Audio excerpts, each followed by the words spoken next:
Baik, terima kasih Pak Bambang, terima kasih Pak Ari. Saya hari ini sangat terinspirasi karena ternyata apa yang disampaikan Pak Bambang ini yang betul-betul yang dilakukan berdasar pengalaman ini sesuai dengan apa yang saya perkirakan yang akan saya jelaskan di sesi berikutnya, yaitu mengenai nanti akan saya cerita perubahan mindset. Tapi yang jelas, karena kita topiknya ini adalah transformasi di masa pandemi, saya akan bercerita dulu kira-kira kaitannya dengan karir ini, apa sih yang terjadi di masa pandemi ini. Saya melihat efek daripada pandemi ini terhadap perkembangan karir itu orang tergolong menjadi tiga, Pak. Yang pertama adalah employee-preneur atau karyawan, yaitu orang-orang yang tetap bertahan di posisinya meskipun dalam kondisi pandemik. Nah, mungkin perusahaannya relatif lebih aman atau kalaupun melakukan pengurangan, si orang ini tidak terdampak di dalamnya. Ini adalah mereka-mereka yang masih bertahan dan menerima kondisi, katakanlah misalnya fasilitasnya kemudian berkurang, kemudian jam kerjanya juga harus diubah dan seterusnya, tapi dia tetap bertahan. Kemudian golongan yang kedua adalah semi-entrepreneur. Jadi semi-entrepreneur ini adalah orang-orang yang terkena imbas, kemudian mencoba-coba untuk menjadi entrepreneur. Tapi itu juga masih tanggung. Kadang-kadang yang sering dilakukan adalah menjadi seperti tadi Pak Bambang katakan sebagai pedagang, bukan pengusaha. Jadi penjual gitu ya, sekedar sebagai penjual. Karena dia masih ada harapan ini adalah sementara sebelum dia nanti menjadi normal dan dia bisa bekerja di tempat yang berikutnya. Kemudian yang ketiga itu adalah yang namanya entrepreneur, itu adalah pengusaha. Pengusaha di sini bisa dalam artian pengusaha yang sifatnya pengadaan barang, bisa juga profesional, pengusaha dalam bidang jasa. Kalau Pak Bambang itu adalah pengusaha dalam bidang lebih online, itu mungkin lebih ke jasa ya, karena beliau Pak Bambang ini tidak menyediakan barang, tidak stok barang. Seperti saya juga kebetulan kalau boleh dikatakan sebagai entrepreneur itu adalah yang menyediakan jasa ya. Nah, apapun pilihannya, apakah entrepreneur, kemudian semi-entrepreneur ataupun entrepreneur, maka ada hal yang harus kita perhatikan adalah yang namanya mengubah mindset.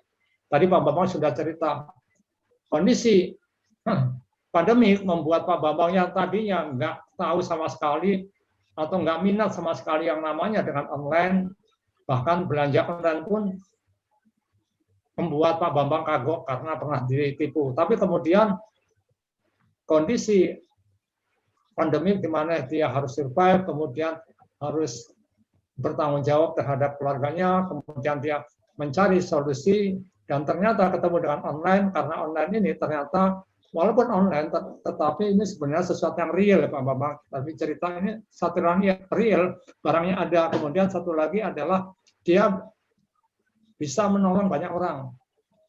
Baik menolong ketika tadi bencana itu adalah menolong korban bencana maupun menolong dari pihak Alfamart yang offline di daerah tertentu yang sepi pembeli. Dengan adanya online ini,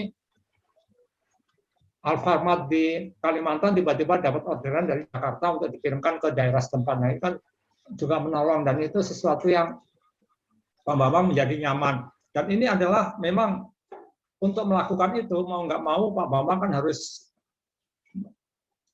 melakukan perubahan dalam hal mindset, yaitu bahwa yang tadinya tidak suka dengan online, kemudian kita harus belajar mengenai online, kemudian mindset-nya adalah kita berbisnis bukan sekedar menghasilkan uang secara finansial, tapi juga bisa menolong orang, dan itu adalah sesuatu yang mindset yang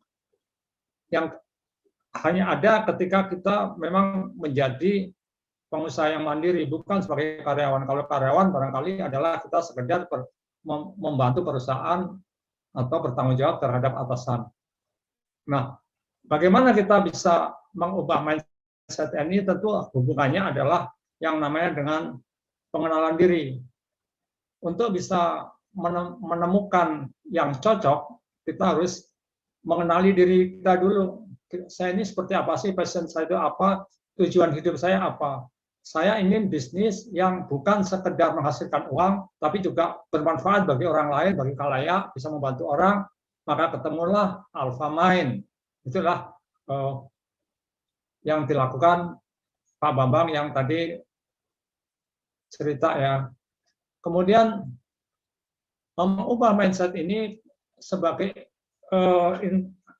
employee planner, kembali lagi belum kenali diri sebagai employee planner. Misalnya bagaimana kita mengubah mindset adalah bahwa kalau kita mau tetap bertahan sebagai employee planner, kita harus mengubah mindset bahwa jangan berharap bahwa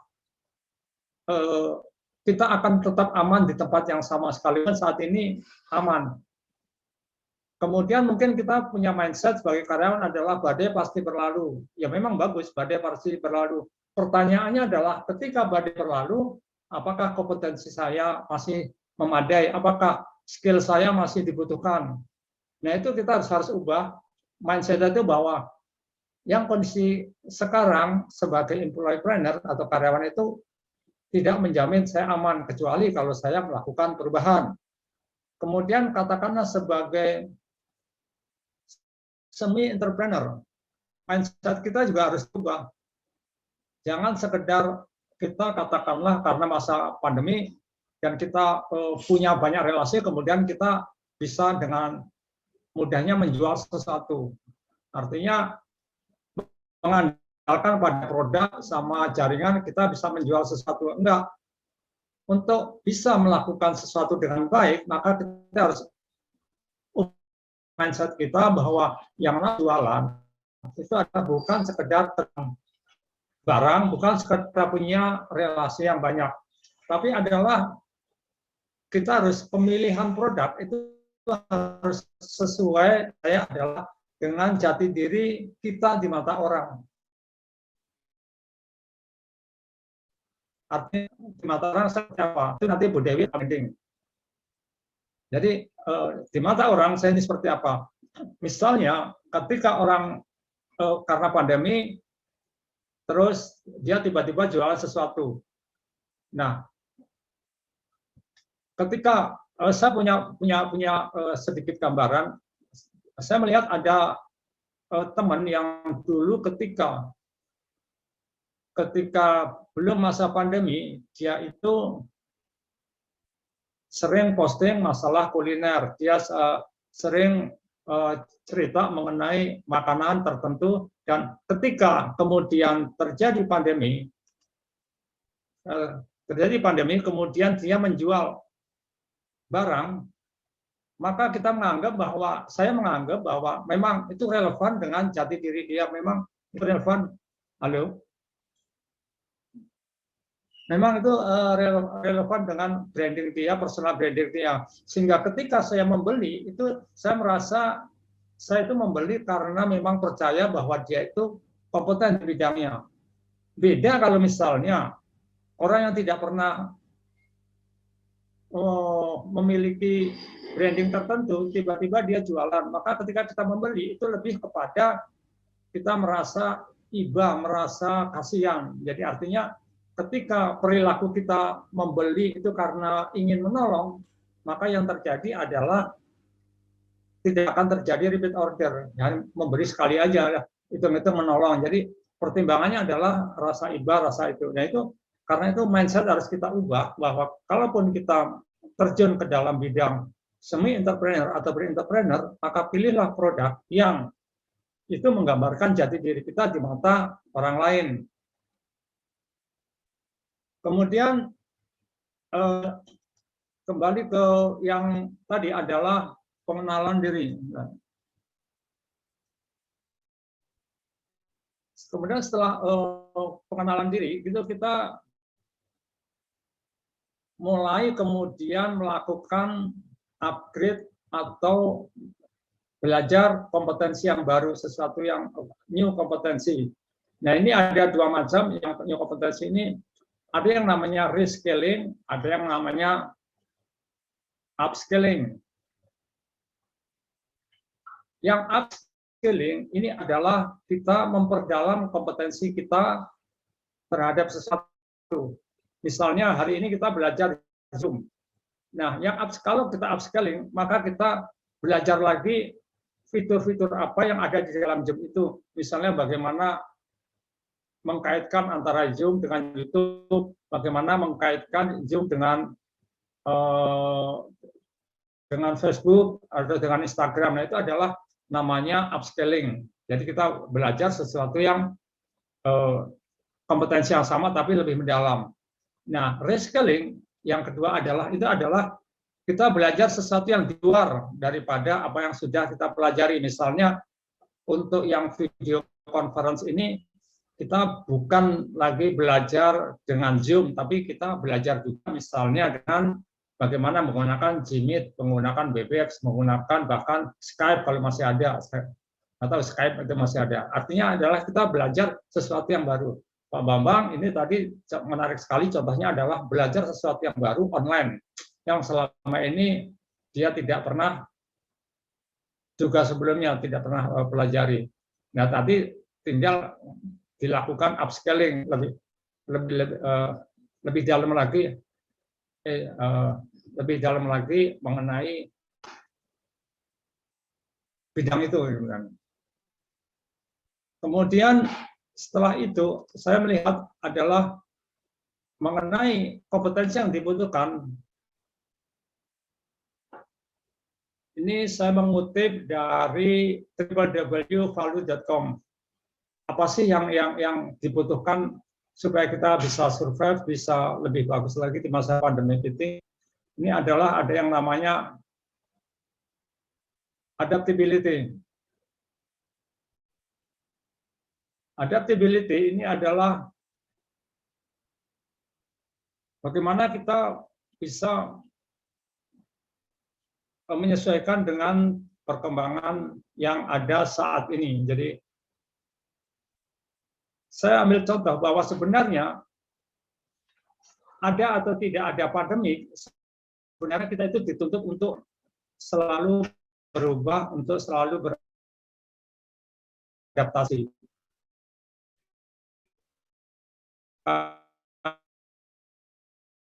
Karena itu sebuah aplikasi yang bisa kita gunakan untuk video conference. Tadi sudah sempat saya singgung dengan Pak Bambang sebelum acara ini dimulai. Ada beberapa aplikasi yang bisa dipakai, ada Skype, ada Gmeet, ada Webex, ada Amazon View, Amazon Movie atau apa, kemudian ada juga Zoom. Nah, sehingga sebenarnya kebutuhan akan work from home, kebutuhan akan kerja online itu sudah diprediksi bakal ada itu, sehingga banyak aplikasi. Hanya kebetulan ketika betul-betul muncul pandemi dan itu harus melakukan kerja online, maka kemudian entah bagaimana Zoom yang muncul. Tapi artinya Zoom itu muncul bukan karena pandemi, tapi memang sebelumnya sudah dipersiapkan. Nah, itu adalah adaptability, bahwa dalam kondisi apapun kita memang harus bisa menyesuaikan diri.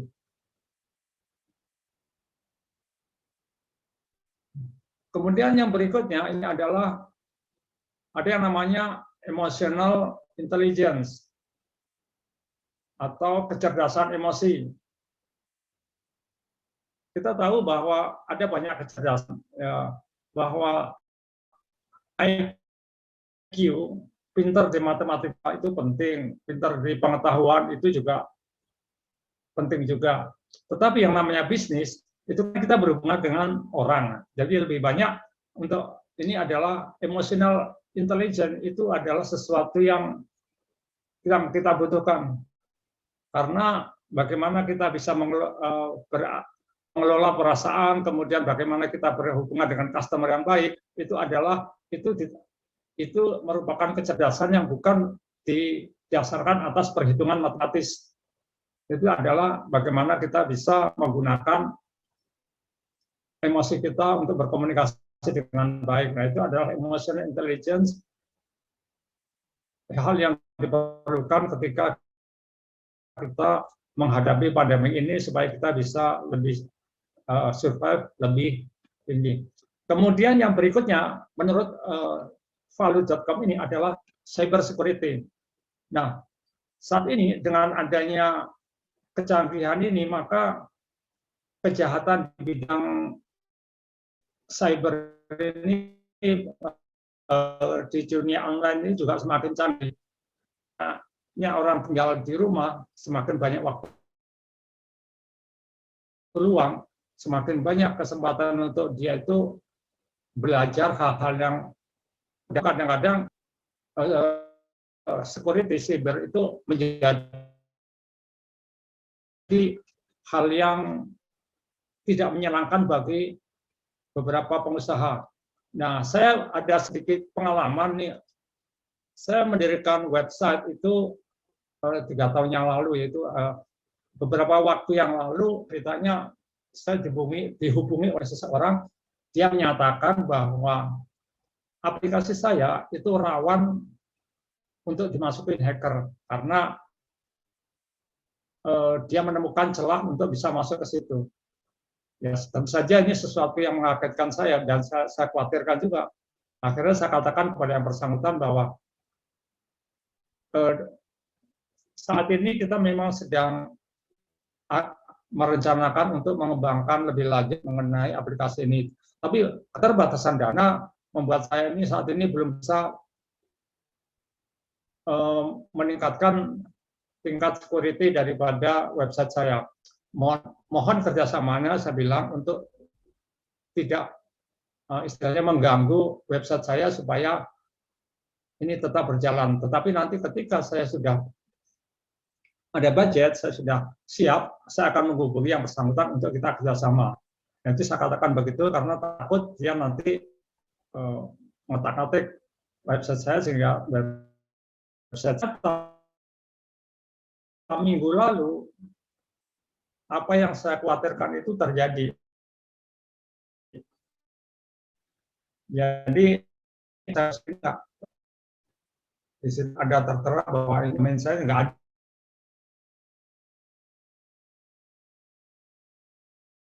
ada gitu. Maka terpaksalah saya nitip namanya Mr. Kalilawar atau apa, dia mengatakan menyebut diri sebagai Mr. Kalilawar, dia hacker itu. Nah, kemudian oleh tim IT ambil kenapa ternyata cyber security di masa sekarang ini sesuatu yang penting, karena saya merasa saya kalau begitu harus memiliki seorang yang mengetahui mengenai pengetahuan atau kompetensi cyber security, sehingga dengan demikian kompetensi ini sebenarnya sesuatu yang dibutuhkan. Jadi benar apa yang dikatakan oleh Khalid ini bahwa perusahaan membutuhkan orang-orang yang memiliki kompetensi cyber security, artinya karyawan yang memiliki sertifikasi cyber security ke depan itu akan sangat dibutuhkan. Nah, dan yang menarik ketika saya telusuri siapa sih yang hackernya ini, ternyata agak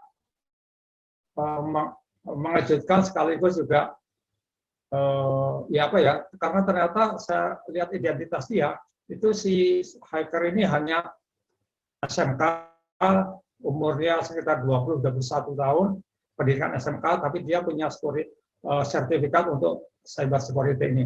Jadi sesuatu yang menarik juga bahwa dengan pendidikan yang bukan S1 kan biasanya kan asosiasinya kalau S1 ya, ini dengan pendidikan yang SMK tapi memiliki sertifikasi, kemudian dia juga relatif masih muda, dia bisa melakukan hal itu. Gitu. Ya. Itulah pentingnya cyber security, yang salah satu kompetensi yang di masa pandemik dan nanti yang kemudian hari itu sangat dibutuhkan. Kemudian adalah digital skill. Nah, ini saya rasa semua paham ya. Pak Bambang sudah terpaksa juga harus belajar kan, yang tadinya tidak mengerti online, kemudian dia harus belajar lagi. Kemudian apa itu, bagaimana cara menggunakan aplikasi-aplikasi yang ada di internet, kemudian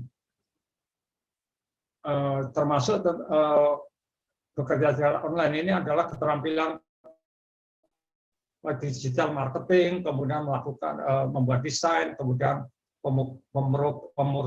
bikin program, itu adalah kompetensi-kompetensi yang dibutuhkan kita di masa pandemi ini, baik sebagai karyawan maupun kita sebagai pelaku usaha, kita juga harus paham ini. Nanti tidak mungkin juga kita mengandalkan, kalau kita punya karyawan, mengandalkan kepada karyawan kalau kita tidak menguasai hal tersebut. Jadi tetap kita harus tahu mengenai digital online ini. Kemudian yang berikutnya, yang kelima adalah negosiasi. Nah, kita tahu bahwa negosiasi ini adalah sesuatu yang penting ya, karena dengan negosiasi ini kan kita bisa melakukan transaksi dengan baik, kita bisa meyakinkan customer mengenai produk kita. Nah, hubungannya dengan masa pandemi ini adalah di masa pandemi di mana kita tahu beredarnya uang itu sudah terbatas, kemudian juga kompetisi itu juga sudah semakin tinggi. Jadi negotiation skill saat ini dibutuhkan lebih daripada sebelum-sebelumnya. Bagaimana kita bisa menarik dari uang yang peredaran uang yang sedikit, di mana customer juga akan mikir 1000 kali untuk membelanjakan sesuatu, maka bagaimana kita melakukan negosiasi supaya dengan yang uang sedikit ini tapi menghasilkan yang optimal. Nah, itulah hubungannya kenapa negosiasi ini sebagai kompetensi yang lebih daripada dibutuhkan lebih daripada sebelum adanya masa pandemi itu. Ya, itu mungkin sekedar sharing dari saya dulu.